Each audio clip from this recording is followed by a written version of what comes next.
할렐루야. 모세가 이집트에서 노예로 살던 이스라엘 백성들을 구해냅니다. 홍해도 건너게 하고 40년이나 되는 긴 광야 생활도 인도하지요. 그 시대를 광야 시대라고 부릅니다. 그러던 모세가 죽습니다. 여호수아가 그 뒤를 잇지요. 여호수아는 모세가 이끌던 백성들을 다시 인도해서 하나님이 약속하신 땅 가나안으로 들어갑니다. 그리고 그곳에 이미 살고 있던 가나안 족속들과 전투를 합니다. 그 땅을 차지해야 했으니까요. 그 시대를 가나안 정복의 시대라고 합니다. 그 후 이스라엘 백성들은 각 지파별로 약속받은 가나안 땅에 정착하여 살게 됩니다. 하지만 그 시절에는 모세나 여호수아 때처럼 한 사람이 이스라엘 전체를 통치하지는 못했습니다. 대신 때에 따라서 필요한 지도자들을 하나님께서 세우셨습니다. 그 사람들을 사사라고 부릅니다. 여러분이 잘 알고 있는 삼손도 이 사사 중에 한 사람입니다. 그 사사 시대의 특징을 성경은 이렇게 증언합니다. 사사기서 21장 25절을 보세요. 그때에 이스라엘 왕이 없으므로 사람이 각기 자기의 소견에 따라 행하였더라. 자기 소견에 옳은 대로 행하였더라. 이처럼 사사 시대는 하나님께서 중심이 되시지 못했습니다. 이스라엘 백성들은 자기 멋대로 살았죠. 영적으로 크게 혼란했습니다. 많은 이스라엘의 영혼들이 큰 방황 가운데 있었죠. 이것은 마치 우리가 살아가는 오늘날과 비슷합니다. 우리의 오늘은 먹고 마시고 할 것이 너무 풍성합니다. 보고 가고 해야 할 일이 넘칩니다 해서 전능하신 하나님이 많이 필요 없어 보입니다. 심지어 부담스럽고 거추장스럽기까지 하지요.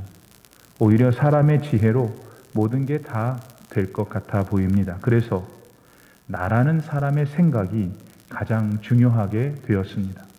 하나님의 생각보다는 내 생각이 더 중요합니다.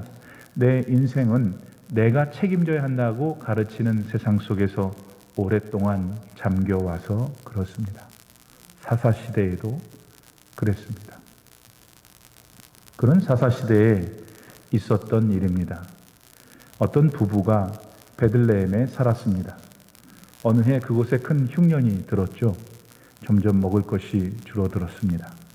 살 길은 그곳을 떠나서 다른 나라로 가는 것밖에는 없는 것 같았습니다. 하지만 부부는 처음에는 많이 망설였습니다. 하나님의 축복이 약속된 땅, 유다 땅을 떠나서 이방 민족의 땅으로 가는 것이 두려웠기 때문입니다. 그러나 그 부부는 결국 베들레헴을 떠나 이방 땅 모압으로 가기로 결정을 하죠. 하나님의 언약과 그의 현실 중에서 현실을 택한 겁니다. 본인들의 생각을 더 중요시 여긴 거죠. 그런 결정 후에 있던 재산을 정리했습니다. 정리해 보니까 퍽 많았어요. 이것만 가지고 가면은 남의 나라에 가서도 전혀 문제가 안 되리라 생각했습니다. 그러나 그런 그들의 기대와는 전혀 다른 양상이 벌어졌죠. 모압 땅에 온 후 얼마나 되었을까요? 남편이 죽습니다. 부인은 큰 충격을 받았습니다. 이방 땅에 와서 사는 것 자체가 불안했던 그녀였죠. 그러나 그럼에도 불구하고 남편이 있기에 늘 의지가지가 되었던 터였습니다. 그런데 그런 남편이 먼저 가니 앞이 캄캄했습니다. 하지만 그녀는 고향으로 돌아가지는 않았습니다. 그녀가 택한 다음 길은 두 아들들에게 모압 여자들을 얻어준 일이었죠. 역시 지극히 현실적인 선택이었습니다. 하나님을 알지도 하나님을 믿지도 않던 여인들을 들여서라도 모압 땅에서의 위기를 극복해내려는 그 과부의 촘촘한 계산이었습니다. 그러나 그마저도 실패하고 맙니다. 장가를 보낸 후 10년쯤 되었을까 두 아들들도 모두 다 죽었기 때문입니다. 이제 그 가정에는 실로 과부 셋만 남게 되었습니다. 청상 과부가 된 두 며느리를 지켜보면서 나오미는 생각했습니다. 내 팔자가 왜 이럴까? 내가 하나님께 죄를 지어서 그러나 보다. 이제 모든 것이 끝났으니 다 접자. 그리고 죽더라도 고향으로 돌아가자. 내가 무슨 염치가 있겠냐마는 그래도 하나님이 약속하신 땅으로 돌아가야지. 들어보니까 이제는 그곳에 흉년도 그쳤다 하니 더 잘 됐고, 그렇게 다시 힘든 결정을 하고 나오미는 고향 베들레헴으로 돌아갑니다. 그러나 그녀와 동행하는 며느리는 룻이라는 여인 하나뿐이었습니다. 나오미가 그렇게 간청하고 엄포를 놓았어도 며느리 룻은 시어머니 나오미에게서 떠나지를 않았습니다. 그건 룻 나름대로 이유가 있어서였죠. 그녀의 이유가 오늘날까지 많은 사람들에게 감동을 주고 있습니다. 그 이유를 성경은 다음과 같이 증언합니다. 룻기 1장 16절을 보세요. 룻이 가로되 내게 어머니를 떠나며 어머니를 따르지 말고 돌아가라 강권하지 마옵소서. 어머니께서 가시는 곳에 나도 가고 어머니께서 머무시는 곳에서 나도 머물겠나이다. 어머니의 백성이 나의 백성이 되고 어머니의 하나님이 나의 하나님이 되시리라. 이런 룻이라는 모압 여자의 고백은 그녀를 물끄러미 바라보고 있는 우리에게도 감동이 됩니다. 그녀의 입장에선 외국인이었던 시모요 남편이었습니다. 게다가 룻이 나오미의 아들에게 시집을 왔을 때 시아버지도 안 계신 홀 시어머니 상황이었죠. 홀 시어머니, 이 중에 경험하신 분들이 있을 겁니다. 만만치 않죠. 그리고 룻기 1장 21절 말씀에 따르면 훗날 나오미와 룻이 베들레헴으로 돌아왔을 때 그들은 무일푼 거지 상태였습니다. 그러니까 룻이 결혼 와서 그 결혼 생활 10년 동안 그 가세가 점점 더 기울였다는 것을 의미하지요. 결국 룻은 정신적으로도 또 경제적으로도 고통스러웠을 결혼 생활을 했을 겁니다. 그랬을 텐데도 룻은 그렇게 결정적인 인생의 순간에 나오미를 버리지 않습니다. 나오미를 택합니다. 이스라엘의 하나님을 따랐습니다. 우린 모압 여인이었던 룻이 어떻게 우리 하나님 여호와에 대한 신앙을 갖게 되었는지는 잘 모릅니다. 그러나 분명한 것 하나는 룻에게 하나님은 천지를 창조하시고 온 인류를 구원하시는 전능하신 하나님이셨습니다. 그리고 룻은 그와 같은 하나님에 대한 자신의 믿음을 다음과 같이 보여주었습니다. 먼저 같은 신앙을 가진 시어머니 나오미를 떠나지 않고 사랑했습니다. 게다가 한 번도 가본 일 없는 미지의 땅 베들레헴으로 유다 땅으로 그녀의 발길을 옮기기까지 했죠. 그 모든 일은 룻에게 있어서는 힘겨운 결단, 헌신이었음에 틀림없습니다. 그러나 그녀는 그렇게 했습니다. 그런 그녀는 과연 그 후 어떻게 됐을까요, 여러분? 베들레헴에 온 룻은 먹을 것을 찾아 나서야만 하는 신세였습니다. 늙고 무일푼인 시어머니에게 더 이상 뭘 기대할 수 있었겠습니까? 그리고 더 큰 문제는 룻은 모압 여자였기 때문에 말도 다릅니다. 얼굴 생김새도 다릅니다. 그러니 얼마나 차별을 앞으로 당할 것입니까? 게다가 이스라엘 사람들에게 모압이라는 족속은 완전 상종목탈 인종들이었습니다. 그러지 않아도 모든 이방 족속을 경멸하던 이스라엘이었죠. 그런데 모압 족속이라니요. 이제 룻의 운명은 불을 보듯 뻔했습니다. 그러나 여러분, 이 룻에게 아주 놀라운 일이 생깁니다. 그녀가 이삭을 주우러 간 곳이 하필 보아스의 밭이었습니다. 보아스는 나오미의 죽은 남편 엘리멜렉의 친족입니다. 게다가 그는 그 동네 유지요 엄청난 부자였습니다.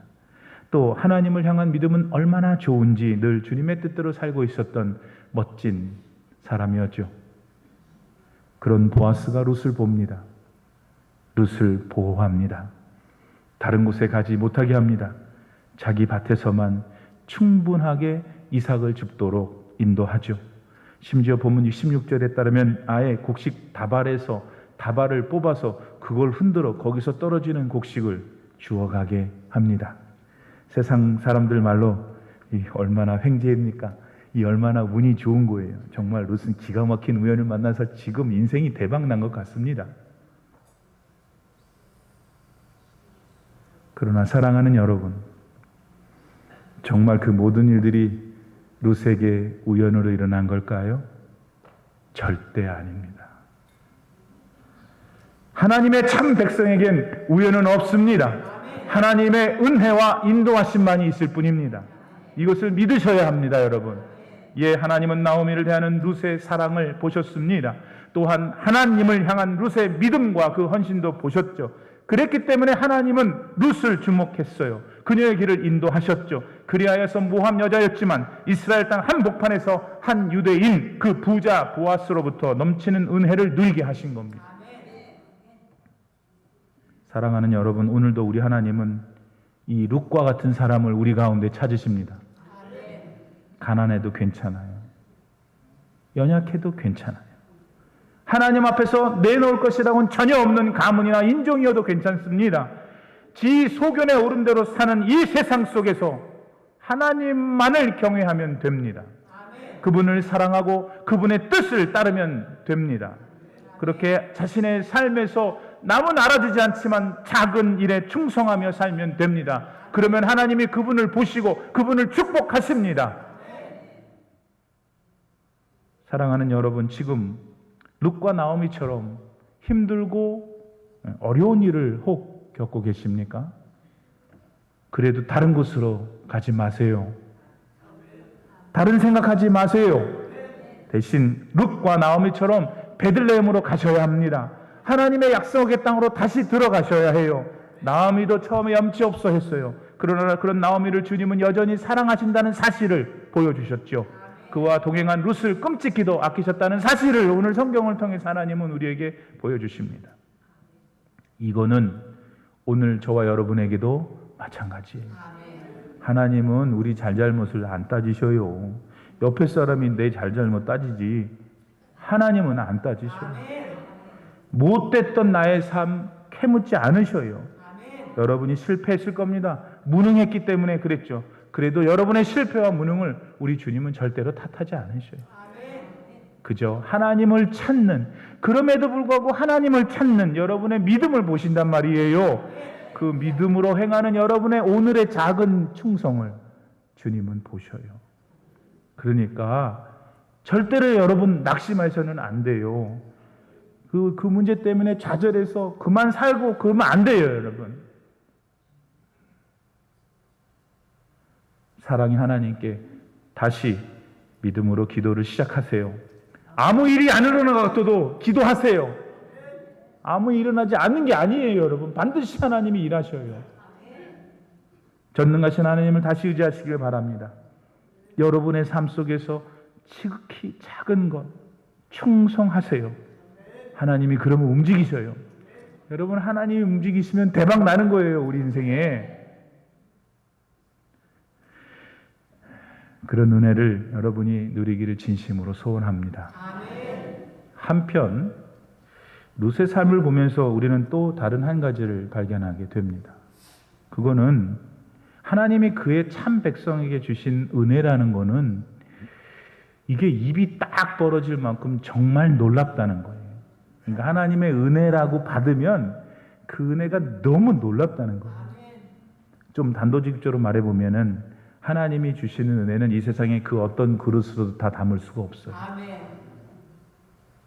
룻이 베들레헴에서 보아스를 만나 많은 도움을 받았다 말씀드렸습니다. 자기 밭에서 곡식을 줍게 했죠. 다른 종들이 이방인 여자니까 해코지 못하도록 또 했어요. 그리고 먹을 물은 물론이고 오늘 본문 14절에 따르면 식사 때에는 볶은 곡식 그 사람들 주식이었는데 그거를 얼마나 많이 줬는지 이 여자가 다 먹고 남았어요. 너무 배불러가지고. 그렇게 많이 줬어요. 그리고는 집으로 돌아갈 때에는 보아스의 거신 곡식 다발을 뽑아가지고 그걸 흔든 거예요. 그럼 바보라도 줍죠, 그거는. 그렇게 알고 그걸 줍게 했어요. 그러니까 룻이 귀가할 때 그녀의 자루는 곡식 다발에서 얻게 된 알곡들로 가득했습니다. 그러니까 룻의 자루의 무게 때문에 얼마나 무거워서 죽을 지경이었어요. 몸은 피곤했지만 하지만 마음은 얼마나 가벼웠겠어요. 늙은 자기 시어머니를 먹일 수 있으니까. 이제 그 정도면 룻은 최고였어요. 뭐 더 이상 바랄 게 뭐가 있어요. 근데 하지만 아십니까 여러분, 하나님은 그 정도로 끝인 게 아니에요. 하나님이 룻에게 베푼 은혜는 그 정도로 끝인 게 아닙니다. 그럼 뭐예요? 어떤 은혜가 더 있었어요? 무엇보다 가장 놀라운 것은 훗날 보아스가 이 룻을 자기 아내 삼은 거예요. 아멘이 안 나오는. 곡식만 좀 나눠준 게 아닙니다. 여기 있는 물만 조금 더 먹으라는 것이 아닙니다. 보아스가 가지고 있었던 모든 것을 다 갖도록 자기 아내 삼은 겁니다. 이방 여자인데.